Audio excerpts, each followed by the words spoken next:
Will Cam Rising play against Baylor? And regardless of if he's healthy, will this Utah offense be able to have success against the Baylor defense? We're talking about it on today's Locked On Utes. You are Locked On Utes, your daily podcast on the Utah Utes.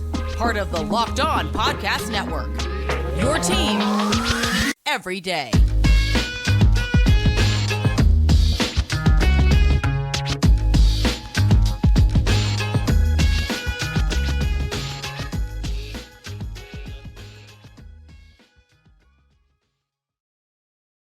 Hello, everyone, and thank you for making Locked On Utes your first listen every single day.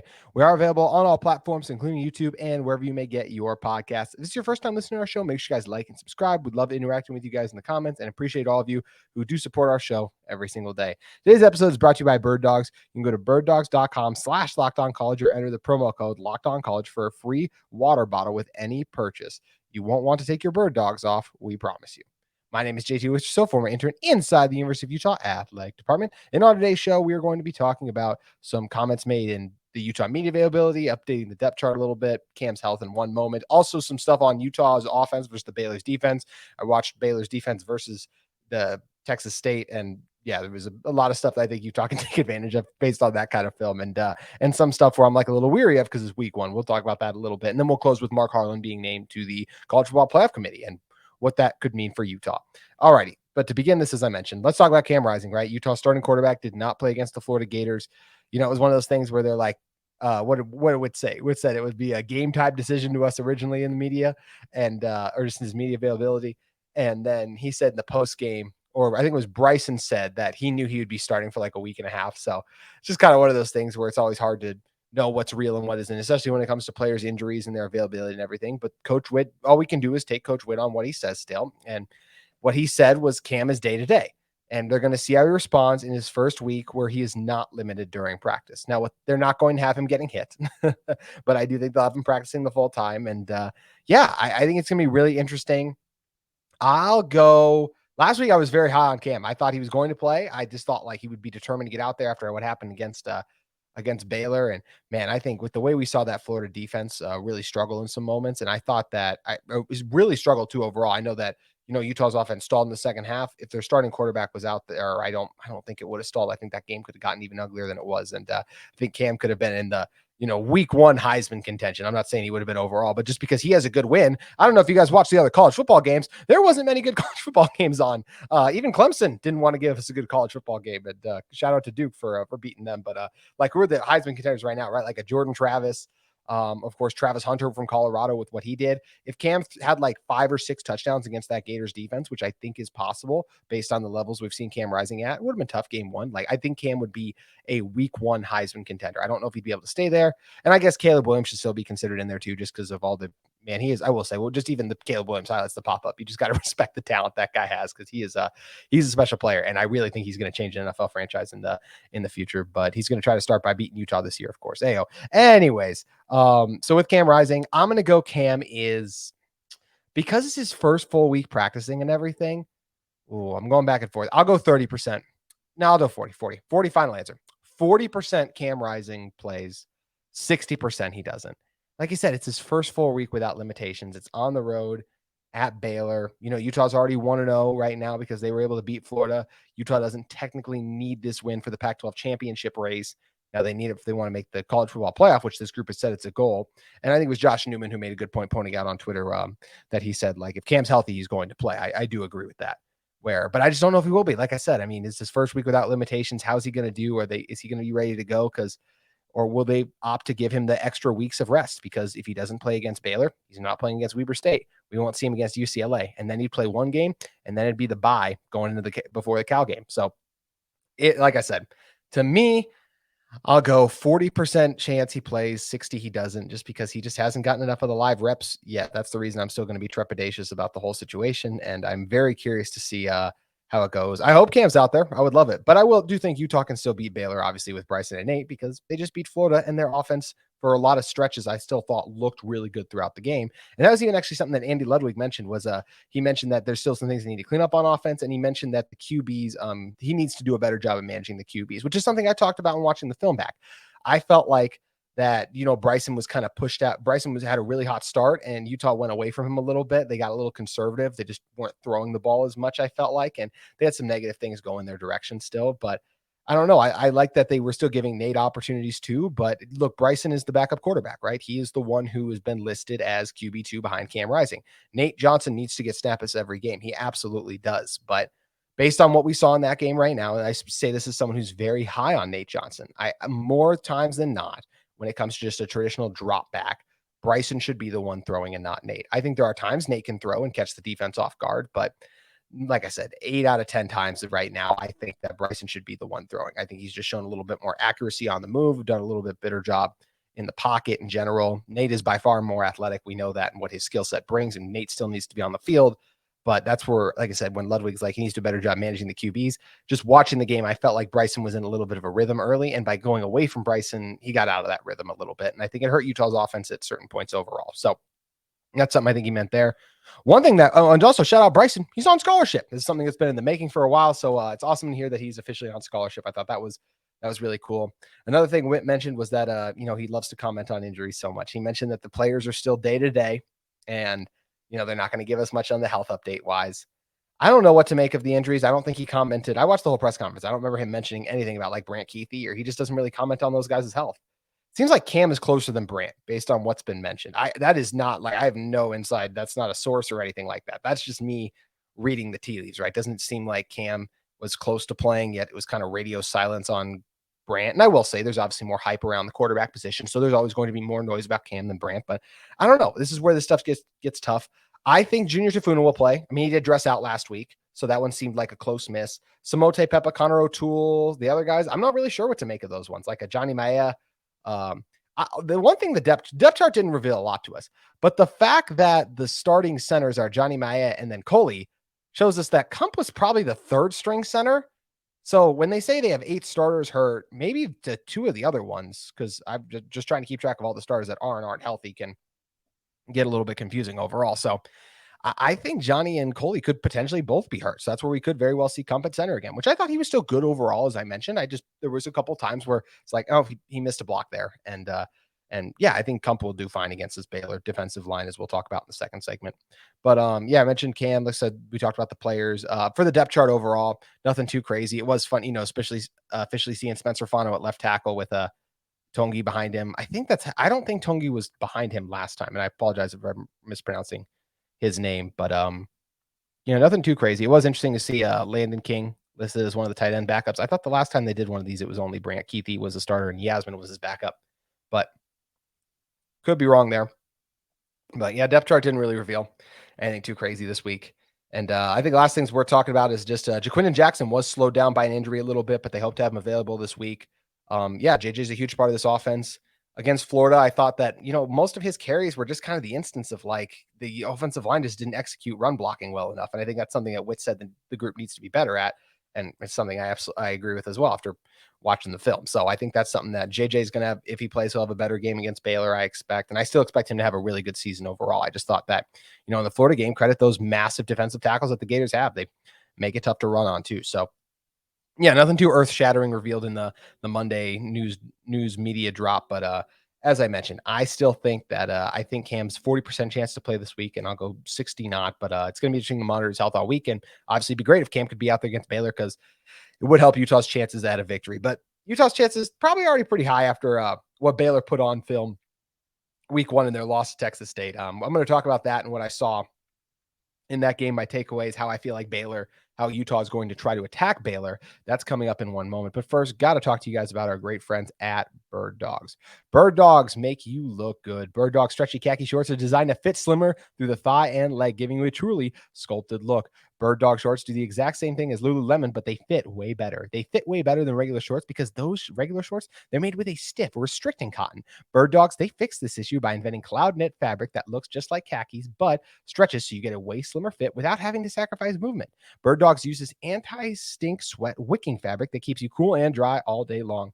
Birddogs are functional for any occasion: golfing, a date, just an evening out with friends, going to the pool, working out, lounging, going to work in general, and of course, watching college football, which is exactly what I use my Birddogs for this past Saturday. And you guys can get your own pair of Birddogs as well, because you can go to birddogs.com/LockedOnCollege or enter the promo code LockedOnCollege at checkout for a free Birddogs water bottle with your order. That's birddogs.com/LockedOnCollege for a free water bottle at the checkout. You want to take your Birddogs off, we promise you.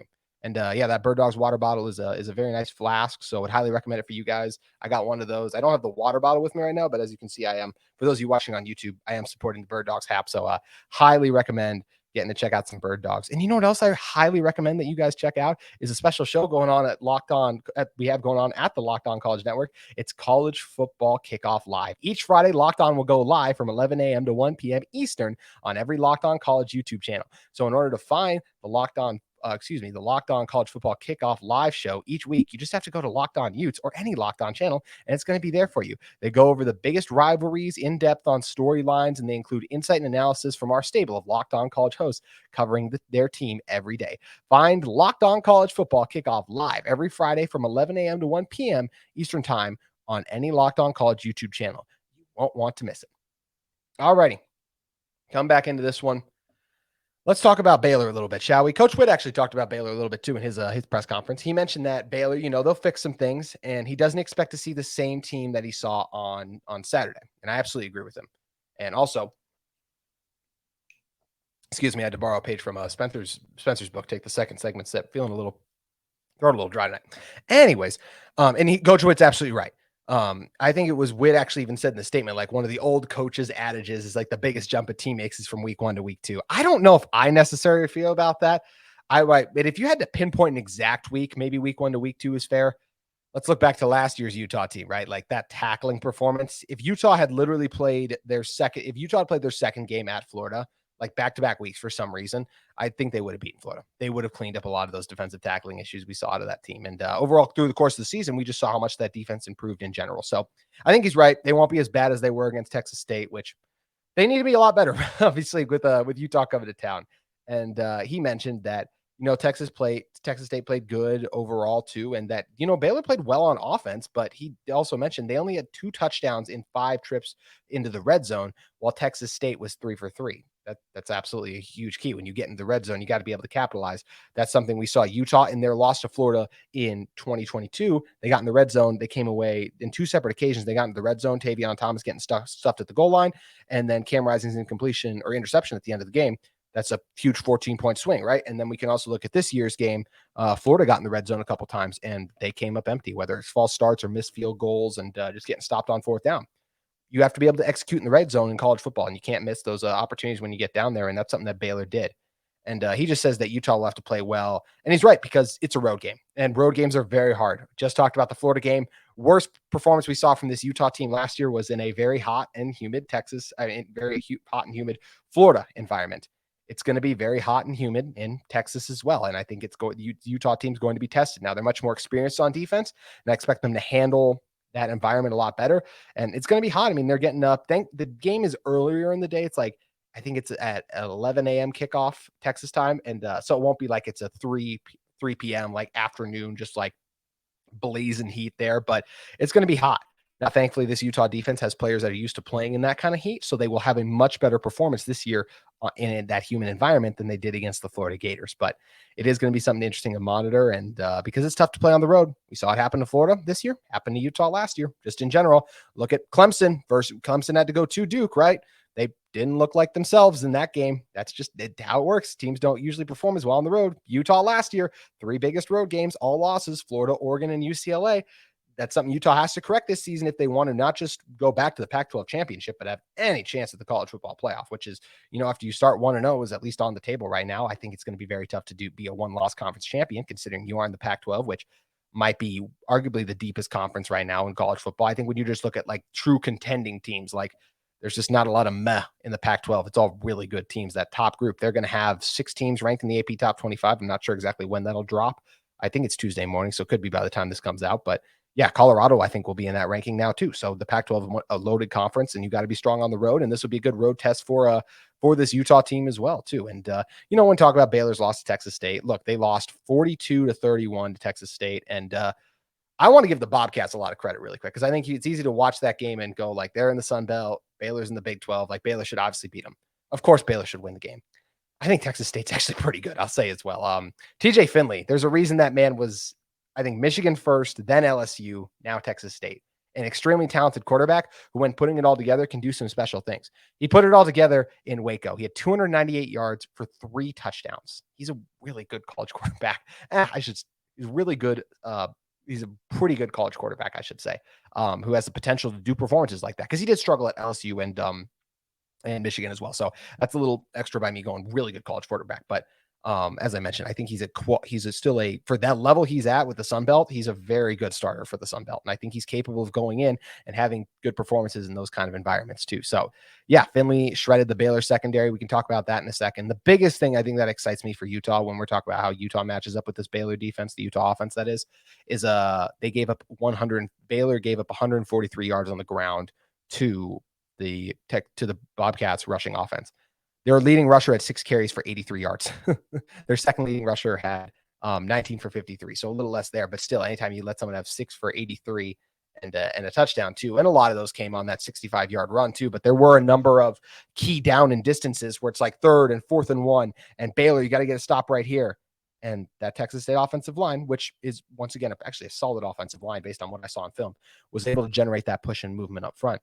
And I think it's something that Utah is going to be able to do. As I mentioned, they got pushed around the run game. There were a couple big runs. The other thing were Baylor's linebackers. This is something they'll be able to correct a little bit this week. They got pushed around, the linebackers were way too aggressive at certain times. They would totally just try to shoot through gaps. It was like watching Mahmoud Diabate early on in the season last year. He just wanted to make plays, so he would shoot upfield a lot. Mahmoud was so much better in the red zone. Because you could be a little bit more over aggressive because you're not going to get burned deep by as many yardage because there's less yards to work with the farther you go down the field. So he was much stronger in the red zone last year, I thought. And the Baylor linebackers were just kind of playing that style of very over aggressive. They saw a gap and they would try to shoot through it. And sometimes they would be too aggressive and run themselves out of place. So I do think that's something that Utah can do. If Utah's a zone heavy team, right? If they're running a zone and it looks like a hole is open, a linebacker's going to shoot through it. Let's say Mekhi Bernard makes a jump cut. There could be no one in the middle of the field. Boom, you got a big run right there. So I think that's something that is important for Utah to watch as well. The biggest thing that gets me excited about Utah, even if Cam doesn't play and it's Nate or it's Bryson, obviously any quarterback operates better with a clean pocket. This Baylor defensive line really struggled to get after the quarterback with only 4. They had to blitz. And even what they did, Texas State was still able to pick it up at times. So this Baylor team is going to struggle this year because of their inability to get to the quarterback. And Utah, outside of Spencer Fano's struggles a little bit. And I know Coach Whitt mentioned that he thought Fano played really well, but he also said played really well for a freshman. And then he also mentioned how they did have a tackle working in with him. And it's kind of like, well, that was the only offensive lineman you really had working in. So I felt like those were a little bit of contradicting things there. Kind of like the same thing we just said about Whitt being like, oh yeah, Cam will be a game time decision. And then, Bryson's like, oh yeah, I've known I've been starting for 2 weeks. It's like, you're saying different things there. You're playing the coaching game and I understand, respect it. But as I mentioned, the film tells a different story. So yeah, I think they'll continue to help chip on Fano though, or whoever's in at tackle. And, hopefully in week 2, those guys will be better. And they did have good moments, right? It's not like every single play Fano or Tonga was getting beat, right? But it did happen multiple reps and they were beat more than any other offensive lineman along the Utah front. So that is a little bit of a concern, but that's what's nice with having a strong pass blocking back like Mekhi. That is something Baylor does not have, by the way. That's more of like a thing we can talk for the Utah defense where they could get after it with some blitzes. Baylor's running backs were not good in pass protection in this game, and Utah likes to blitz, and you kind of need to be good in pass protection as a running back to have good pass protecting running backs in order to stand up against that. Baylor didn't have that. So I think that's another area where Utah could really get after it too overall. But yeah, the front seven really got pushed around, as I mentioned. The D-line really struggled to generate that pass rush. Another thing Baylor did is they would play off coverage a lot. So like they were fine playing like 5 yards off of the Texas State receivers. And there were multiple key downs and distances where those Baylor defensive backs would be playing like at the first down marker. And sure enough, TJ Finley would target them because as soon as those guys would start to run their route, those Baylor DBs would back up. And because you're already starting on top of the first down marker, when you back up, you're already another 5 yards back. So there were multiple key fourth down completions where Finley hit wherever the off coverage was at, wherever the guy was playing 5 yards off the ball. That's a big thing I think that Utah could exploit in this game is if a guy's playing a little bit off Vele, if you have a shifty guy like a Mikey Matthews who's going to be able to create that quick separation there, I think that's where Utah could move the chains if those Baylor DBs are willing to play off because they don't want to give up the big play. But by doing that, you're willing to succeed the first down in a lot of ways too. So that's another area I think that Utah could be good. And I mentioned the linebackers being aggressive. I think that's something that Andy Ludwig is going to be grinning ear to ear about, whether it's running some reverses, maybe the sweeps with Money Parks will work better this week after they ran it the one time and it got them like a 14, it lost like 10 yards or whatever it was against the Gators, but play action, that over aggressive linebackers are big on the play action game. You fake the run like that, they're going to take some steps down and then you can throw it to like Thomas Yasmin or someone right over the middle of where they would be had he just been a traditional drop back. So I think Andy Ludwig will be excited about that too. And the one thing I will give TJ Finley credit though is whenever Baylor did a couple times break through, because it's just going to happen, college defensive line, right? Like I think Finley did a really good job navigating the pocket. Based on what I saw, he's better at navigating the pocket right now, TJ Finley is, than Bryson Barnes and Nate Johnson are. So I think that'll be something that's interesting to see. But as I mentioned, I just don't think this Baylor defensive line is going to be able to generate a lot of pressure and get home a lot because they really struggled to do it against Texas State. And this Utah offensive line is even better. Also, final thing that I think is going to really work for Utah is the Nate Johnson snaps. Worked well against the Gators. There was a quarterback run they had with Finley where he got to the outside and was able to score. Nate's an even better athlete than Finley, and Finley's a pretty good athlete. So I do think that Nate is going to be able to score and make some plays with his legs in this game. And he's going to be able to get the edge because he's so quick. And those Baylor DBs aren't going to be able to catch him too. And Utah receivers are capable of winning outside against these Baylor DBs too. The Texas State guys did multiple times. I think that'll be a little bit more of an even matchup, although I still think Utah's receivers have the advantage there. But the Utah running game versus the Baylor front seven is the biggest mismatch for Utah offense versus Baylor defense in this game, and one I expect Andy Ludwig and the Utah offensive line to exploit to the benefit of Jaquindon Jackson, Mekhi Bernard, and of course, Jalen Glover. I don't know why I blanked on Jalen Glover's name. He got a few carries, so I expect him to get a few carries again in the next one. So, yeah, that's kind of how I see the Utah offense versus the Baylor defense. Tomorrow, we'll be talking about Baylor's offense versus Utah's defense, which that's pretty big because Baylor will be without Blake Shapen, their starting quarterback. So it'll be a backup who did get some reps against Texas State. I'll talk about what I saw from him and what I expect from Baylor's offense on tomorrow's show. That's when we'll discuss that. But before we do get out of here, I do want to talk about this whole Mark Harlan situation with him being named to the college football committee and what that could potentially mean for Utah. And we are going to discuss that in one really quick second. But first, I want to talk to you guys about our great friends at FanDuel Sportsbook. Get ready for the NFL season with an incredible offer from FanDuel, America's #1 sportsbook. Right now, new customers can bet $5 and get $200 in bonus bets, guaranteed. Plus, all customers who bet $5 will get $100 off the NFL Sunday ticket from YouTube and YouTube TV. Now is the best time to join FanDuel. The app is easy to use, and you can bet on everything from the points to player props to the spread and so much more. So visit FanDuel.com/lockedon and kick off the NFL season with an offer you won't want to miss. FanDuel, an official partner of the NFL. Alrighty, before we get out of here, let's talk about Mark Harlan. Shout out Mark Harlan was named to the College Football Playoff Selection Committee today after Jennifer Cohen had to step down and focus on her new role as the USC athletic director. So what does this mean for Utah? Does this mean, Mark Harlan's going to be whispering in everyone's ear about like, hey, look at Utah and Salt Lake. Like, even if Utah loses a couple games, is he going to be like, hey, Utah, they're one of the best teams. They need to be in the college football playoff. Is that what's going to happen? Does this increase Utah's chances to make the college football playoff? No. Anytime that Mark Harlan, this is the rule for every committee, NCAA men's basketball, as well as the football committee. Anytime your school is brought up, the one you have a direct tie to, you must exit the room and cannot be in the room for that conversation because he's obviously biased, right? He works at Utah. He wants to see Utah succeed. It's every athletic director has to do this. I think was it Oregon's athletic director was on this a couple years ago? I think so. I want to say he was the head of it last year. I know Iowa's was. Well, the Iowa guy didn't really have to worry about being in the college football playoff, of course. But anyways, no necessary shots at Iowa. I do enjoy watching an Iowa game from time to time, especially their defense, not their offense. Anyways, so with that, anytime the Baylor, the head of the old CFP, like anytime they talked about their school was brought up, you had to leave the room because you can't be objective. That's the whole point of being on a committee like this is you have to make objective and fact-based decisions.